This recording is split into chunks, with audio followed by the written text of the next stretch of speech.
లా board ఆధ్వర్యంలో ఈరోజు వక్ఫ్ బోర్డుకి వ్యతిరేకంగా నిర్వహిస్తున్న సమావేశానికి అధ్యక్షత వహిస్తున్న బషీర్ మౌలానా గారికి, ఐసరుద్దీన్ గారికి, పెద్దలు ఓవైసీ పార్లమెంట్ సభ్యులు గారికి, వేదిక మీద ఉన్న పెద్దలందరికీ, ఇక్కడికి విచ్చేసిన ముస్లిం సోదరులందరికీ కాంగ్రెస్ పార్టీ తరఫున అందరి నమస్కారం తెలియజేసుకుంటూ, మనం గతంలో ఇదే నల్లగొండ క్లాక్ పర్సెంట్ నుంచి CAA NRC మీటింగ్ కూడా ఇక్కడే మొదలుపెట్టడం జరిగింది.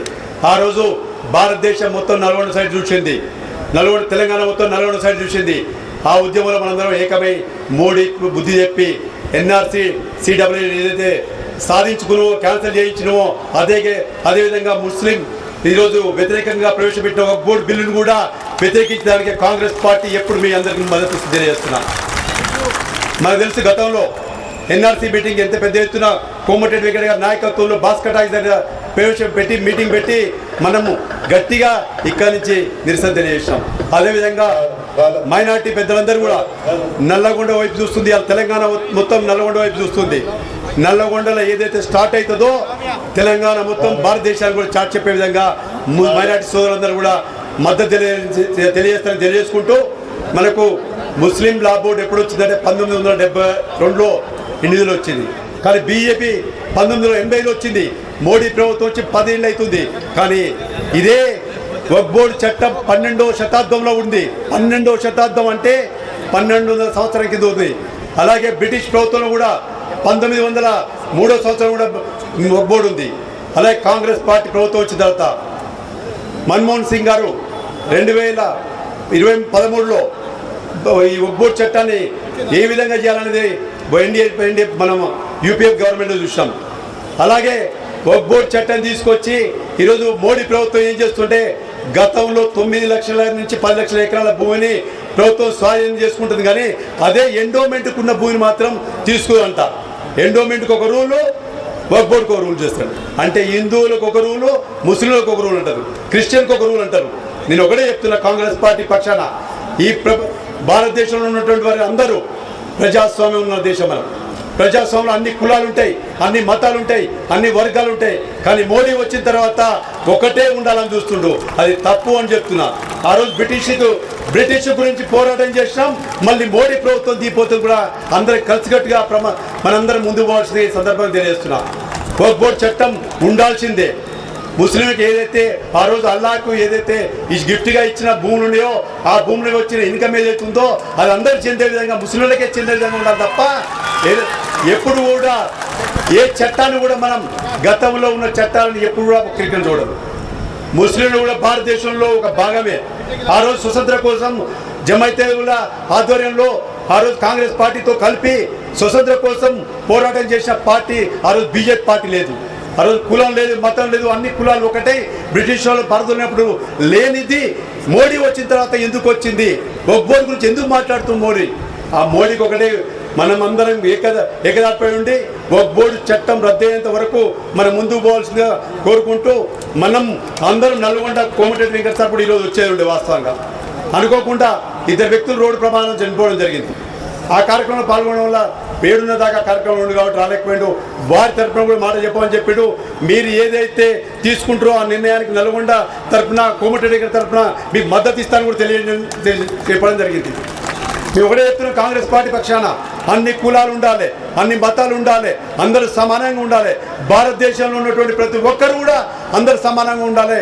కానీ మోడీ వచ్చిన తర్వాత హిందువులకు ఒకటి, ముస్లింలకు ఒకటి, క్రిస్టియన్కి ఒకటి విభజించి పాలించి దీన్ని ఏదో విధంగా ముస్లిం పర్సనల్ లా బోర్డు ద్వారా మనందరం ఏకమై కాంగ్రెస్ పార్టీ మీకు తెలుసు, రాహుల్ గాంధీ గారు, అలాగే రాహుల్ గాంధీ గారు, మల్లికార్జున గారు లోక్సభలో కానీ రాజ్యసభలో కానీ మద్దతు తెలియజేశారు.